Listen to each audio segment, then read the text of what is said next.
27절까지의 말씀입니다.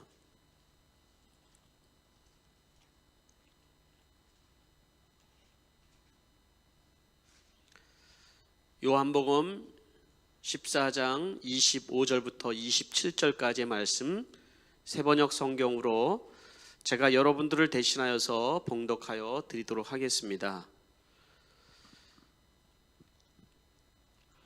내가 너희와 함께 있는 동안에 나는 이 말을 너희에게 말하였다. 그러나 보혜사 곧 아버지께서 내 이름으로 보내실 성령께서 너희에게 모든 것을 가르쳐 주실 것이며 또 내가 너희에게 말한 모든 것을 생각나게 하실 것이다. 나는 평화를 너희에게 남겨준다. 나는 평화를 너희에게 준다. 내가 너희에게 주는 평화는 세상이 주는 것과 같지 않다. 너희는 마음에 근심하지 말고 두려워하지도 말아라. 아멘. 잠시 기도하고 하나님의 말씀 같이 나누도록 하겠습니다. 할렐루야. 하나님 아버지 은혜를 감사드립니다. 오늘 주일날을 저희들이 기억하여서 하나님의 전에 우리가 모두 나와서 예배하지는 못하지만 이렇게 하나님을 예배할 수 있는 시간 주심을 감사를 드립니다. 하나님, 이 시간에 우리의 예배를 받아 주시옵소서. 우리가 예배하는 시간에 주님께서 우리의 마음을 감화 감동시켜 주셔서 은혜 받게 하여 주시고 깨달아지게 하여 주시고 또 회복과 치유의 은혜가 임하는 시간이 되도록 축복하여 주시옵소서. 코로나로 인하여서 정말로 마음이 답답하고 또 두려운 분들에게 이 시간에 주님 함께 주시옵소서. 주님께서 다시 용기를 허락하여 주시고 힘을 주시고 또 우리에게 하나님 믿음을 더하여 주시는 시간이 되게 해 주시옵소서. 육신의 질병으로 마음의 고통으로 여러 가지 상황의 두려움으로 있는 분들을 주님께서 오늘 말씀을 통하여서 위로하여 주시고 저들에게 회복의 시간이 되도록 축복하여 주시옵소서. 예수님의 이름으로 기도하옵나이다. 아멘. 오늘 저는 여러분과 함께 성령님은 누구신가 라는 말씀을 가지고 같이 은혜를 나누도록 하겠습니다. 지난주에 저는 여러분과 함께 신앙성장의 원리라는 말씀을 가지고 말씀을 나누는데 왜 우리의 신앙이 메마르는가 그거에 대해서 말씀을 나눴습니다. 우리가 예수를 믿을 때 성령님께서 우리에게 인을 치시고 우리 안에 거하시기 때문에 우리에게는 큰 기쁨이 임하게 된다라고 말씀을 드렸습니다. 그런데 그것이 시간이 지나면서 점점 사라지고 또 메마르는 것은 우리가 성령을 따라서 살지 아니하고 육신의 소욕을 따라서 살아갈 때 세상의 것에 눈을 돌리기 시작했을 때 점점 그 감동도 사라지고 기쁨도 사라지고 그래서 내 안에 그 육신의 어떤 소욕이 점점 커지기 시작하면서 또 우리는 성령이 주시는 그러한 기쁨과 그 은혜가 점점 줄어든다라고 말씀을 드렸습니다. 그것을 무시하고 방치하고 살아갈 때는 결국 그 은혜의 통로가 막히게 되는 것입니다. 그래서 여러분들에게 제가 성령 충만, 성령님이 답이다라는 말씀을 드렸는데요. 이런 말씀을 이제 여러분들 듣는 분 중에서 또 처음 믿는 분들은 성령님은 누구신가? 이런 이제 질문이 생길 수 있겠다는 생각을 했습니다. 하나님, 예수님, 성령님, 도대체 성령님은 누구신가? 이런 궁금증, 그것을 같이 한번 오늘 말씀을 통해서 같이 은혜를 나누려고 합니다. 우리가 신앙 고백을 할 때 세 가지의 믿음의 고백을 하지 않습니까? 오늘도 예배드리면서 신앙 고백을 우리가 같이 하셨죠. 어떤 고백을 하죠? 첫 번째로는 우리가 고백을 전능하신 아버지 하나님 천지의 창조주를 믿습니다 라고 고백을 하죠. 바로 그 천지의 창조주이신 전능하신 하나님을 가리켜서 우리는 성부 하나님이다 이렇게 말씀을 드리죠. 두 번째로는 우리가 무슨 고백을 하죠? 우리 주 예수 그리스도를 믿습니다 라고 고백을 하죠. 그분은 성자 하나님이라고 우리가 얘기를 하는 거죠. 또 우리는 나는 성령을 믿사오며 라고 얘기를 합니다. 그것은 성령 하나님을 얘기하는 거죠. 그러니까 사도신경에 나오는 우리의 신앙 고백, 그 신앙 고백은 삼위일체, 성부, 성자, 성령 하나님을 고백하는 것을 의미하는 것이죠. 여러분들에게는 삼위일체라는 말이 참 이성으로는 참 이해하기 힘든 겁니다. 그건 논리적으로 설명을 하고 그것을 여러분들에게 제가 논리적으로 잘 설명하면 잘못하면 이단되기가 쉽고 또 잘못 이해하기가 쉽고 하기 때문에 삼위일체란 말을 그렇게 많이 설명을 해서 이해가 될 일은 물론 아닙니다. 그것은 참 신비인 것이죠. 우리 이성으로 다 이해할 수 없는 신비인 것이죠. 이 하나님을 그래도 우리가 간단하게 삼위일체 하나님을 이해를 한다면은 세 분의 하나님, 그분은 한 분이시다는 거예요. 유일하신 한 분이신데 본체가 한 분이시지만 위격이 다르다. 어렵죠? 위치가 다르고 하는 일이 각각 다르고 각각의 인격을 가지고 계시다. 그래서 삼위일체라고 얘기를 하는 것이죠. 그래서 상호 협력하고 내재하는 한 분의 하나님을 가리키는 거예요. 그것을 얘기하는 것입니다. 성경에서는 이런 삼위일체에 대해서는 표현을 정확하게 얘기하지 않지만은 이 세 분의 성부, 성자, 성령 하나님에 대해서 표현하는 성경 구절은 굉장히 많이 있습니다. 구약에서도 우리가 보면은 하나님이 천지를 창조하실 때 우리가 우리의 형상과 우리의 모양대로 할 때 하나님을 우리라고 표현을 하시죠. 그것은 하나님은 바로 성부, 성자, 성령 하나님이시기 때문에 그런 것이죠. 하나님은 세 분 공동체로 존재하시는 분. 신약 성경에는 많은 구절들이 더 많은 표현들이 많이 있는데 우리가 잘 아는 마태복음 28장 19절 말씀에는 그러므로 너희는 가서 모든 족속으로 제자를 삼아 아버지와 아들과 성령의 이름으로. 여기 아버지는 성령, 성부 하나님, 아들은 성자 하나님, 성령님은 성령 하나님을 가리키는 것이죠. 구원 사역에 있어서도 성부, 성자, 성령님은 하시는 그 일이 각각 다르십니다. 성부 하나님은 구원을 계획하시고, 그리고 성자 하나님은 친히 몸을 입고 이 땅에 오셔서 구원을 이루셨고, 성령 하나님께서는 우리에게 그것을 믿고 우리의 마음에 인을 치셔서 믿음으로 인도하여 주시는 것이 바로 성령 하나님이신다는 거죠. 우리가 이렇게 사도신경에서 우리가 성령 하나님에 대해서 고백한 것처럼 우리가 성령을 믿사오며라는 이 믿는다라는 것. 그럼 성령님을 우리가 믿는다라는 것은 어떤 의미일까요? 첫 번째로 성령님이 하나님이신 것을 우리가 믿는 거예요. 성령님이 하나님이신 것을. 성령님은 성부, 성자와 함께 영원하신 하나님이시다. 이것을 전통적으로 우리가 믿는 그 신앙의 고백이라는 것을 여러분 들었죠. 근데 우리는 보통 근데 신앙생활 하면서 성령님에 대해서는 하나님의 어떤 동일하신 하나님으로 우리가 인정하기보다는 어떤 능력이나 어떤 에너지나 어떤 현상에 우리가 집중할 때가 많이 있습니다. 어떤 나타나는 현상에 집중하다 보니까 성령님을 제대로 우리가 인정하지 못하고 인격적으로 대하지 못할 때가 많이 있다라는 것이죠. 이 성령님은 성경 속에서 또 이런 표현으로도 나옵니다. 하나님의 영, 예수님의 그리스도의 영, 또 구약 성경에는 여호와의 신, 여호와의 영, 이런 표현으로도 물론 이제 쓰여지고 있습니다. 바로 무엇을 얘기하냐면은 바로 이 성령님은 하나님이시라는 거예요. 성령님은 바로. 그러니까 여러분, 성령님은 우리가 인격적으로 우리가 존중해 드리고 하나님이신 것을 인정하는 게 중요하다는 거예요. 그 현상에 우리가 집중하는 것보다도.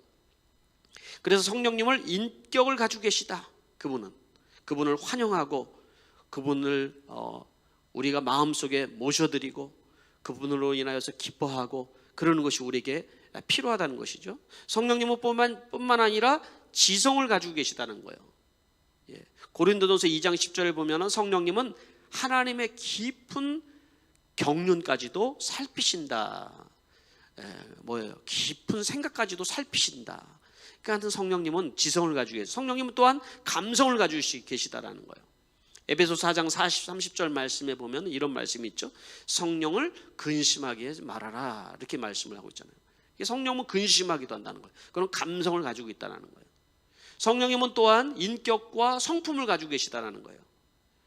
그 성품으로 인하여서 우리는 성령님이 우리 안에 거하실 때 우리는 성령의 인격과 성품이 우리 안에 들어가는 거예요. 성령님을 인정하고 성령님이 우리 안에 함께 거하시면서 그분을 따라 살아갈 때 우리 안에 성령님이 행하시는 그런 인격과 성품이 우리 안에 드러나게 되는 거예요. 그래서 성령의 열매들, 9가지 열매들을 우리가 얘기를 하죠. 우리 안에 사랑이 나타나고 기쁨이 나타나고 온유가 나타나고 충성이 나타나고 이런 9가지 열매들이 나타나기도 하고요. 뿐만 아니라 성령님께서 우리에게 그의 하나님의 그 사랑을 우리에게 부어주셔서 용서하지 못할 사람까지도 용서할 수 있는 마음을 주시기도 하고 여러 가지 성령의 그 인격과 성품이 우리 안에 부어져서 우리의 그리스도인의 성품과 인격으로 그것이 나타나기도 된다는 것이죠. 두 번째로 성령을 믿는다라는 것은 뭘 얘기하냐면 성령님이 보혜사임을 우리가 믿는 것을 얘기를 하는 겁니다. 요한복음 14장 26절 말씀에 이렇게 얘기하죠. 그러나 보혜사 곧 아버지께서 내 이름으로 보내실 성령께서 너에게 모든 것을 가르쳐 주실 것이며 또 너에게 말한 모든 것을 생각나게 하실 것이다 그랬습니다. 예수님께서 성령님을 소개할 때 보혜사라고 얘기를 했어요. 보혜사 성령이다 이런 표현을 했어요. 보혜사라는 말이 뭘까요? 그 단어 그 자체를 우리가 풀어보면 보호해 주시고 은혜 주시고 이거는 가르쳐 주신다 그런 뜻이잖아요. 그게 보혜사라는 그 이제 한자어로 이제 풀이라면 그런 뜻인 거예요. 원어에서는 파라클레토스라는 단어로 합니다. 어려운 단어죠. 이 뜻이 가지고 있는 그 뜻은 옆에 서서 돕는다라는 뜻이에요. 옆에 서서. 그러니까 성령님은 우리 옆에 서서 돕는다라는 거예요. 또 어떤 뜻이 변호사, 보호자, 위로자, 돕는 자 이런 뜻을 가지고 있다라는 거예요. 바로 성령님이 하시는 일이 그런 일을 하시는 일이시라는 거예요. 그렇다면 구체적으로 성령님이 하시는 일을 오늘 이 요한복음에 나온 성령님은 누구신가? 사도행전에 나타난 성령님의 하시는 일들 또 서신서에 나타난 성령님이 하신 일들도 다 우리가 살펴보면 좋겠지만 오늘은 이 요한복음에 예수님께서 14장 15장 16장에 걸쳐서 제자들을 모아놓고 이제 내가 떠나갈 것이다 그러면서 예수님께서 말씀을 하시죠. 내가 너희들을 떠나가게 되면 도리어 보혜사 성령님께서 너희에게 오셔서 너희들을 인도해 주시고 너를 보호해 주시고 너희가 사역을 잘 감당할 수도 해줄 것이다. 예수님이 이제 떠나가시게 되면은 예수님이 하셨던 그 사역, 제자 삼는 사역을 감당을 해야 되는데 제자들이 아직까지는 미숙하거든요. 그렇지만 걱정하지 마라. 성령께서 너희들을 다 인도해 줄 것이다. 고아처럼 내가 간다고 너희들을 그냥 고아처럼 그렇게 내버려 두지는 않을 거야. 그러면서 소개한 게 성령님이라는 거예요. 그분을 보혜사 성령님이다. 이렇게 표현을 하고 있는 것입니다.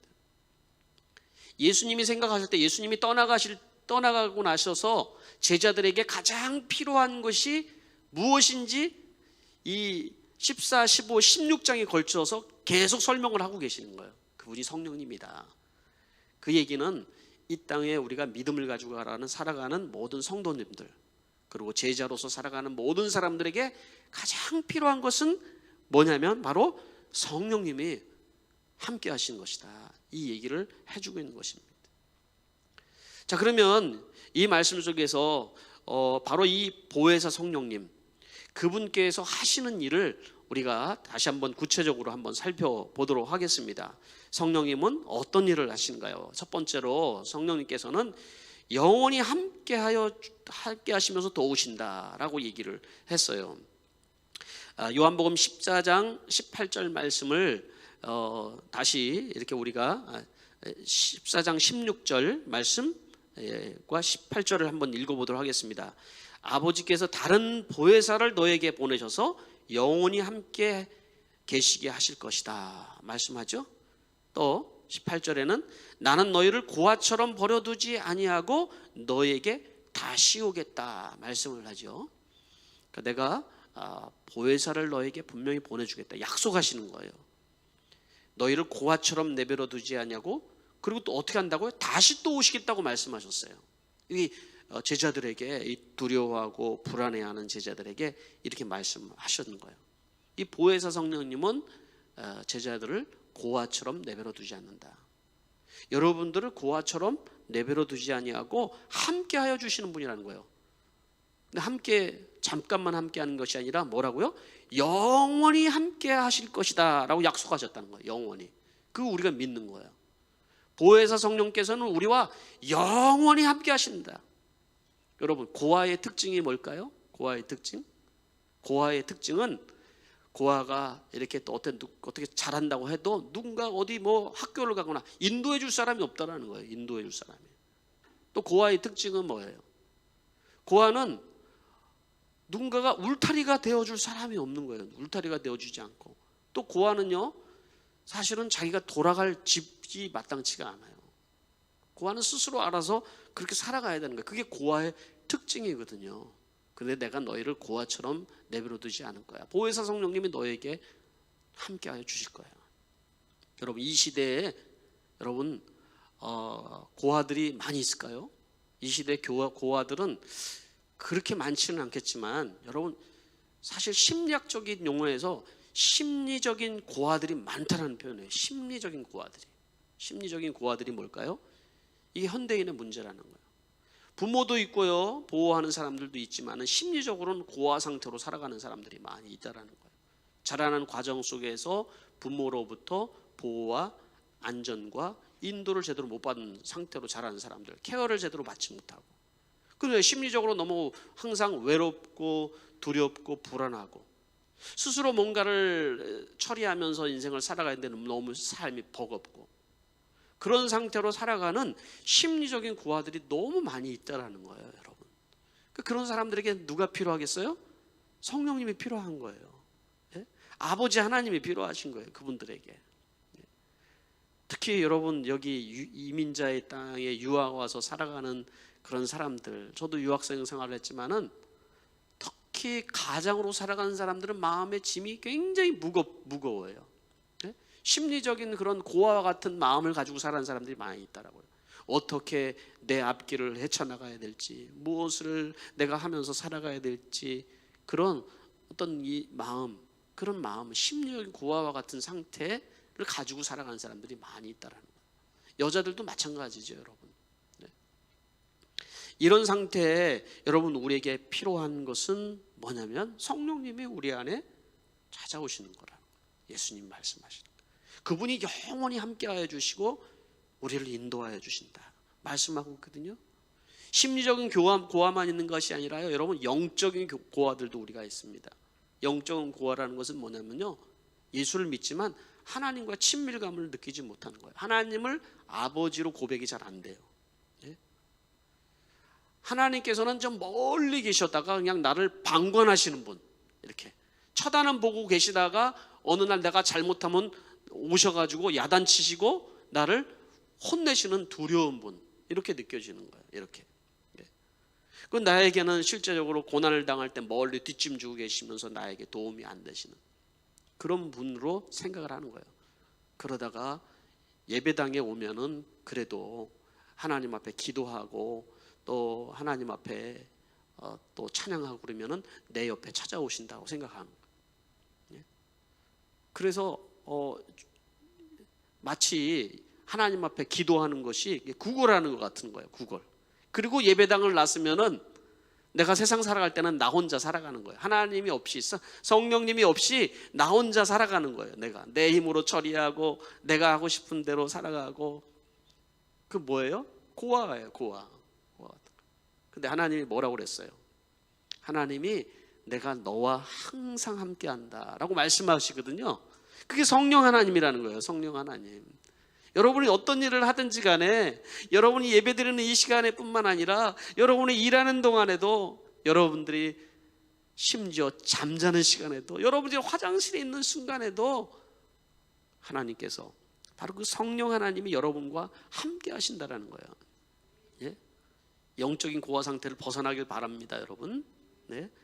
멀리 계신 분이 아니고, 또 여러분 그렇게 하나님을 여러분들이 막 이렇게 야단치시는 분이 아니라 항상 함께 하시는 분이고 보호하시는 분이라는 거예요.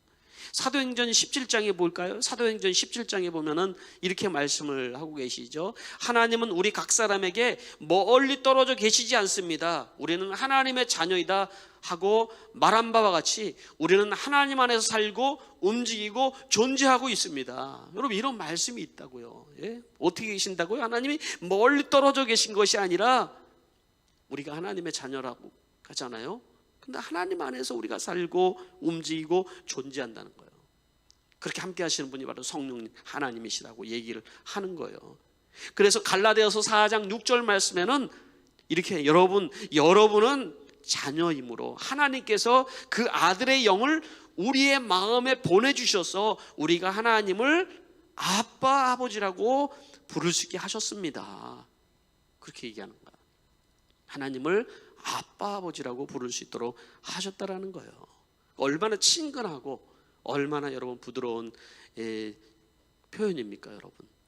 바로 성령 하나님이 여러분의 옆에 영원히 함께 계시며 함께 돕는 자시다라는 것을 말씀해 주는 거예요. 또 로마서에서는 또 그러죠. 우리가 연약함을 성령님이 아신다. 우리의 연약함이 뭐예요? 여러분, 뭘 내가 구해야 될지 뭐가 필요한지를 모르고 살아가는 거예요. 우리의 연약함을 도우신다. 우리가 뭘 기도해야 될지도 모르는 상태에 있을 때 성령께서는 말할 수 없는 탄식으로 우리를 위하여서 간구하시는 분이시다.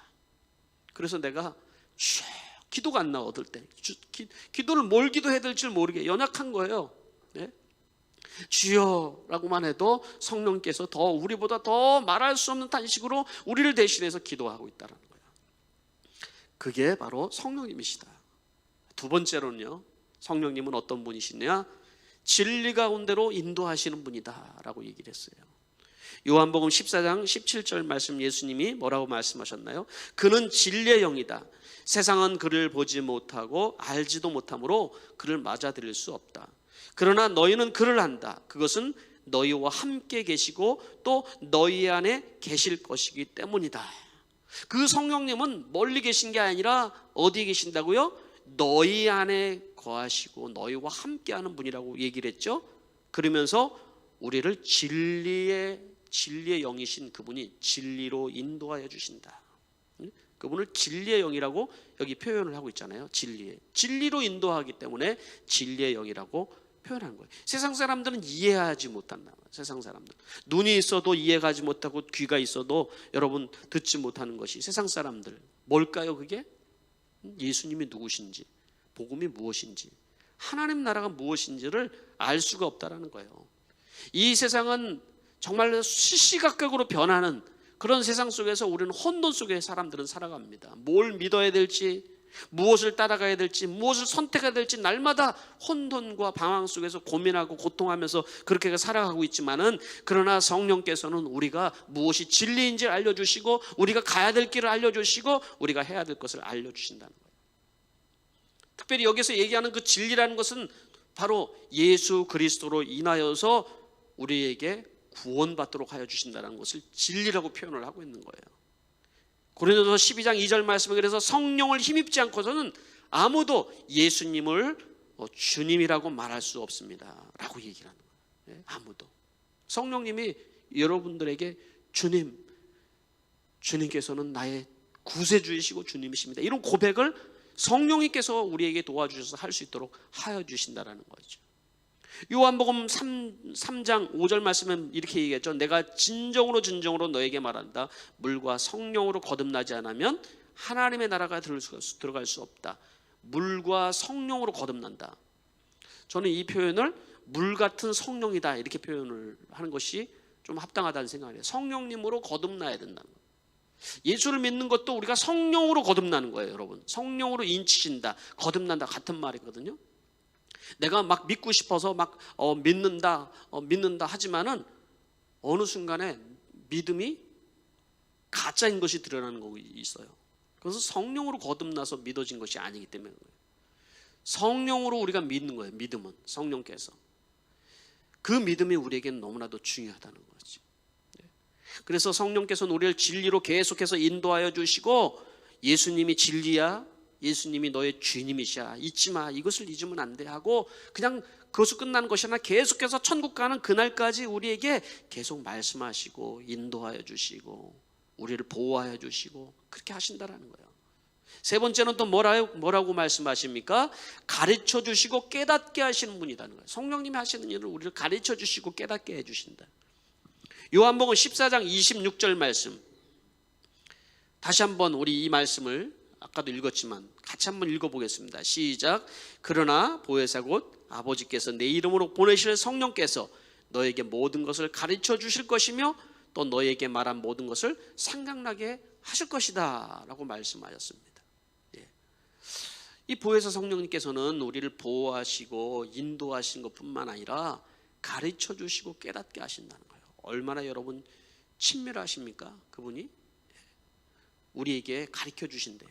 꾸짖지 않고 다 하나하나를 가르쳐 준다는 거예요. 먼저는 우리가 하나님의 말씀을 우리가 깨달아 알 수 있도록 그렇게 하시죠. 그러죠? 또 말씀뿐만 아니라 여러분 우리의 마음에 깨닫는 마음을 허락하여 주셔서 우리의 마음이 성령의 인도를 우리가 받도록 하여 주실 때가 있죠. 근데 기초는 우리가 하나님의 말씀인 거예요. 이 말씀을 떠나서 성령이 역사하는 게 아니거든요. 하나님의 말씀을 우리가 볼 때 그것을 깨달아지게 하시고 믿어지게 하시고 그 말씀으로 뜨겁게 해주시는 거예요. 여러분 우리가 신앙생활 하다 보면 그런 경험들을 우리가 많이 합니다. 말씀을 볼 때 갑자기 이 말씀이 나에게 정말 내 이 모든 상황 가운데 하나님의 음성으로 들려지고 그 말씀 때문에 내가 위로를 받고 그 말씀 때문에 눈물이 나고 막 희망이 솟고 하는 순간들을 우리가 경험할 때가 있습니다. 제가 이렇게 신앙생활을 제가 그 청년 시절, 대학 시절에 이렇게 공부를 할 때 같이 모여서 성경 공부를 하면 그 말씀을 배우는 시간들이 정말 이게 꿀송이처럼 달다는 생각을 할 때가 있어요. 정말 이게 말씀을 배우는 게 너무 즐겁고 재미있고 그런 느낌이 들 때가 있거든요. 그게 깨달아지는 것이 그게 그렇게 재미가 있는 거예요. 여러분 신앙생활은 이런 재미를 느껴야 되는 거예요. 하나님의 말씀을 가까이 하면서 이 말씀을 통해서 깨달아지는 은혜, 이게 하시는 일이 뭐냐면 이게 성령께서 하시는 거거든요. 예수님께서 그 엠마오로 가는 사람들 얘기가 나오잖아요. 예수님이 부활하신 다음에 그 엠마오로 그냥 온갖 수심과 근심으로 가득 차 있는 그들에게 옆에 나타나셔서 길에서 함께 걸어갈 때 예수님이 말씀을 풀어주시는데 그 마음에 뜨거움이 막 일어나요. 뜨거움이. 그래서 그들이 고백하죠. 성경을 그분이 풀어주실 때 우리의 마음이 뜨거워지지 않았냐? 예수님께서 성령을 깨닫게 하시고 그 마음을 열어주셨다. 또 이렇게 표현을 우리에게 해주는 거예요. 바로 이 성령이 하시는 일이에요. 성령께서는 이 말씀을 들을 때 그냥 사람의 말로 들려지지 아니하고 깨달아지게 하여 주시고 믿음이 생기게 하시고 그렇게 하는 거예요. 그래서 여러분들이 스스로 성경을 읽을 때도 그냥 지식을 쌓기 위해서 읽는다는 것이 아니라 이 말씀을 통하여서 나에게 지금 무슨 말씀을 하시는가, 아침에 여러분 묵상할 때도 나에게 무슨 말씀 하시는가, 성령이 이 말씀을 통해서 나에게 어떻게 말씀하시는가, 이런 것들을 우리가 이해하고 삶을 살아가는 것이 되게 중요하다는 것이죠. 왜냐하면 성령은 우리를 가르쳐 주시고 깨닫게 하여 주시는 것이니까. 뿐만 아니라 요한복음 16장 8절 말씀에 예수님이 계속해서 하시는 말씀은 뭐예요? 내가 가면 보혜사를 너에게 주겠다. 그가 오시면 죄와 의와 심판에 대하여 세상의 잘못을 깨우칠 것이다. 그렇죠? 계속해서 예수님이 말씀하시는 거예요. 내가 가면 보혜사를 보여주는데 그분이 죄에 대해서, 의에 대해서, 심판에 대해서 깨우쳐 줄 거야. 지난주에도 말씀드렸어요. 죄가 무엇인지를 깨우쳐 주고 계신다는 거예요. 성령이 내 안에서. 또 의로운 것이 무엇인지, 심판이 무엇인지를 우리가 깨우쳐 준다는 거예요. 그러니까 여러분들이 말씀을 읽고 또 기도할 때 성령께서 우리에게 감동을 주실 때가 있어요.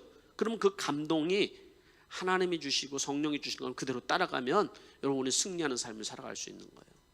때로는 우리에게 성령께서 마음에 이게 꺼림직함을 주고 그렇게 하면 안 된다는 마음을 우리에게 막 줄 때가 있어요. 답답함을 주고. 그럴 때 멈춰야 되는 거예요, 여러분. 어떠한 내가 손해가 나타나더라도 일단 멈춰야 되는 거예요. 그게 성령을 우리가 거슬려서 자꾸 가다 보면은 우리는 메마른 신앙을 가질 수밖에 없기 때문에 그렇습니다. 성령님은 우리를 인도하여 주시는 거예요. 가르쳐 주시고 깨닫게 해 주시는 거예요. 네? 이번 주 수요일 날 여러분들 우리가 온라인 이제 시대가 되다 보니까 수요 기도회 때 여러분 우리가 찬양을 뜨겁게 하고 기도를 뜨겁게 하는 시간이 참 좋아서 우리는 수요일 날 참 많은 사람들이 와서 기도하고 예배하고 찬양하는데 참 좋습니다. 저도 수요 기도회가 참 좋습니다. 근데 그런 상황이 안 되잖아요.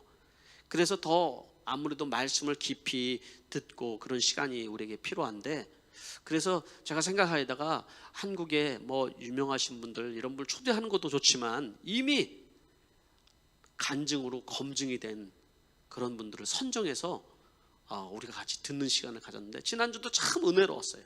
이번 주에는 제가 또 한 분의 권사님의 간증을 여러분 선정을 해서 여러분 같이 나누려고 하는데 이분은 정말 20년 동안 평신도로 이렇게 사역을 하시면서 하나님이 하시는 일이 너무 놀랍습니다 이런 고백을 하시는데, 그분이 붙든 말씀이 뭐냐면 요한복음 15장 7절 말씀이에요. 예수님이 보혜사 성령님에 대해서 말씀하고 있는 이 말씀 안에 나오는 구절들이에요. 다 그 말씀에 뭐라고 그랬냐면, 너희가 내 안에 머물러 있고 내 말이 너희 안에 머물러 있으면 너희가 무엇을 하든지 다 그대로 되어질 것이다, 이 말씀이에요. 그러니까 너희가 내 안에 머물러 있는다. 여기까지는 잘하는 것 같은데 내 말이 너희 안에 머물러 있어야 돼. 내 말이, 하나님의 약속의 말씀이 내 안에 머물러 있어서 그 말씀대로 믿고 따라가는 삶은 저는 정말 신나는 삶을 살아갈 수 있다.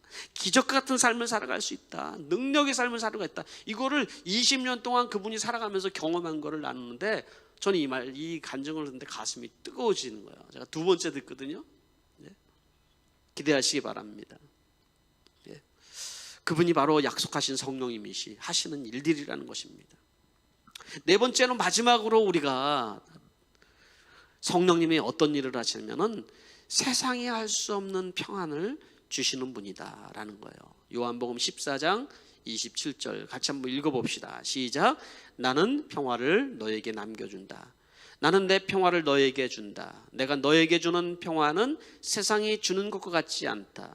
너희는 마음에 근심하지 말고 두려워하지도 말아라. 이 말씀에 여러분 이 말씀은 예수님께서 하신 말씀 중에서 내가 너에게 평화를 준다, 이 말씀은 예수님이 십자가에 돌아가시기 전에도 하셨고 그 후에도 말씀하셨어요.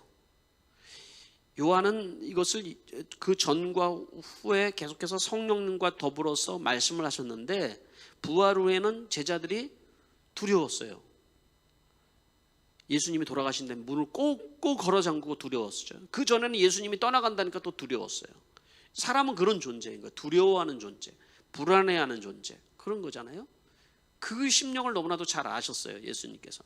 지금 우리의 삶도 그렇잖아요. 여러분, 세상 사람들은 이 코로나로 인해서 얼마나 두려워하는지 몰라요. 주님의 성령이 여러분 안에 없으면 우리는 두려워요. 너무나도 불안해요, 삶이. 그렇죠? 하루하루 살아가는 것이 여러분 불안하고 두렵고, 그런데 주님의 성령이 우리에게 오시면 예수님의 약속은 너에게 평안을 준다. 이 평안은 세상의 것과는 비교할 수 없는 거다. 세상이 줄 수 있는 그런 평안이 아니다. 너희들이 어떤 죽을 상황에 있든지 간에 성령이 여러분 너희들에게 임하면 바로 이 평안을 너희가 누리면서 살아갈 수 있다. 하루에도 수없이 많은 사람들의 그 생각 속에는 불안함과 염려와 부정적인 생각으로 인하여서 여러분 살아가게 됩니다. 그러니까 평안이 없는 거예요. 다 죽는 소리만 나오는 거예요. 죽는. 사단은 자꾸 우리 입속에서 그래서 자꾸 죽는 소리를 하게 하는 거야. 너는 끝났어. 너는 더 이상 희망이 없어. 네가 하는 일이 다 그렇게 될 거야. 다 너는 망하게 될 거야. 결국 이 세상은 다 망하게 될 거야. 뭐 계속해서 우리에게 주는 얘기는 부정적이고, 그리고 우리가 불안하고 염려하게 만들고 그렇게 만드는 거예요. 근데 이런 사단이 주는 생각 속에 우리가 살아가는 사람은 아무리 그 사람이 돈방석에 앉아서 살아간다고 할지라도 그 마음이 불안해요. 두려운 거예요, 삶이. 그게 여러분 어떻게 보면 인생이거든요. 그러나 성령님은 우리에게 뭐라고 말씀하시냐면 아니다, 잘 된다, 잘 되고 있어. 두려워하지 마라, 염려하지 마라. 그런 세상이 주는 것이 아니라 이 평안은 하늘로부터 내려오는 거예요. 성령님이 우리에게 임하시면은 바로 이런 평안을 우리가 누리게 된다라는 것이죠. 그게 성령님이 하시는 일이다. 단테의 신곡이라는 여러분 책, 유명한 책이죠. 거기에 보면 지옥 문 앞에 이렇게 써 있다고 하죠. 뭐라고 쓰냐면 이곳에 들어오는 이는 모든 희망을 버릴지어다. 이곳에 들어가는 사람은 모든 희망을 버릴지어다. 이게 지옥이 그런 곳이라는 거죠. 그런데 이것이 꼭 지옥에 가서만 그런 희망이 모든 희망이 없는 곳, 그것이 이제 지옥이라는데, 이 땅에서도 여러분 생각해 보세요. 이 땅에 살면서도 평안을 잃어버리고 소망을 잃어버리고 희망을 잃어버리고 살아가는 상태가 지옥 같은 상태잖아요. 네? 그렇게 살아간다고요, 사람들이. 그렇게 여러분, 우리 하나님이 우리와 함께 하시지 않는 것을 경험하며 살아가는 사람들이 그런 삶을 살아간다고요, 여러분. 하나님께서 우리에게 가정을 주신 이유가 뭐예요? 천국 같은 기쁨을 누리며 살아가기를 위해서 가정을 주시고, 우리 목장을 주신 이유가 뭐예요? 그 안에서 하나님 나라의 길가 무엇인지를 경험하며 살도록 해주시고. 그러는데 여러분, 우리 가정에서, 우리의 삶에서 우리는 평안을 잃어버리고 소망을 잃어버리고 희망을 잃어버린다면 여러분, 그건 뭔가 잘못된 거예요, 여러분. 그럼 뭐가 필요할까요? 우리에게 뭐가 필요할까요?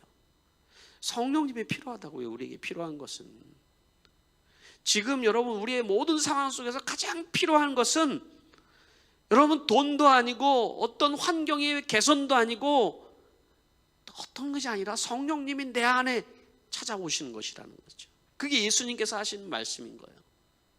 오늘 이 말씀을 듣는 여러분의 가정마다, 여러분의 가정에 들어갈 때 소망이 없습니까, 여러분? 희망이 하나도 가정 안에 없어요, 여러분? 여러분의 삶에 그런 느낌을 들면서 여러분 살아갑니까, 여러분? 그렇다면 여러분 지금 필요한 것은 바로 성령님이라고 오늘 말씀을 해주는 거예요. 그래서 소망을 품게 합니다. 성령께서 우리에게 꿈을 꾸게 하시고 희망을 보게 하시고 소망을 품게 하십니다, 여러분. 그래서 그걸로 하나 되게 하시는 거예요. 그게 교회가 뭐예요? 교회라는 것은 뭐예요? 한 꿈과 한 소망을 보도록 하는 것이잖아요. 하나님 나라에 대한 그 꿈을 꾸게 하시고 비전을 보게 하시고 하나님이 행하시는 것을 보게 하는 것이 교회거든요. 이게 성령이 하시는 일이잖아요. 이제 다음 주에는 이제 사도행전에 나타난 성령이 어떻게 나타나셔서 어떠한 놀라운 역사를 하는지 그런 이야기들을 같이 이제 나누려고 하는데, 여러분 이 시간에 이 말씀을 듣는 여러분들에게 가장 필요한 것은, 내가 한 번도 성령님에 대해서 이 시간에 들어본 적이 없다, 나는 성령님이 계신 줄 몰랐다, 그런 분들에게 성령님을 이제 인격적으로 그분을 존중해야 돼요. 성령 하나님으로 인격적으로 존중을 하고 그분을 여러분의 삶에 모셔드려야 돼요. 그분은 여러분과 함께 하시고 여러분을 인도하여 주시고 여러분 깨우치고 가르칠 것이며 여러분에게 평안을 주신다고 예수님께서 약속의 말씀으로 우리에게 주셨다는 것입니다. 같이 기도하도록 하겠습니다. 이 시간에 여러분, 성령님을 여러분들에게 여러분이 모셔드리고 인정하고 그분을 받아들이면 우리의 인생의 역전이 일어날 것이라고 저는 확신합니다. 그분과 함께 동행하면서 살아갈 때 놀라운 일들이 우리 안에 생깁니다. 여러분의 가정에도 놀라운 일들이 생길 겁니다. 여러분, 이 시간에 그래서 우리가 결단과 헌신의 시간을 했으면 좋겠습니다. 아버지 하나님, 하나님에 대해서, 예수님에 대해서, 성령님에 대해서 닫혀있던 내 마음을 주님 열어주시옵소서. 성령님이 내 안에 계시지 그것을 자체를 모르고 살아갔던 사람들에게 이 시간에 찾아와 주셔서 만나 주시고 그분과 함께 살아갈 수 있는 그 은혜가 이 시간에 임할 수 있도록 도와주시옵소서. 두 번째, 우리의 삶과 꿈과 소망을 잃어버리는 사람들이 너무나도 많이 있습니다. 그분들에게 지금 당장 필요한 것은 어떠한 물질이 아니라 성령님이 우리에게 찾아오시는 것입니다. 이 시간에 나에게 찾아와 주시옵소서. 성령님이 인정합니다. 환영합니다. 이 시간에 찾아와 주시옵소서.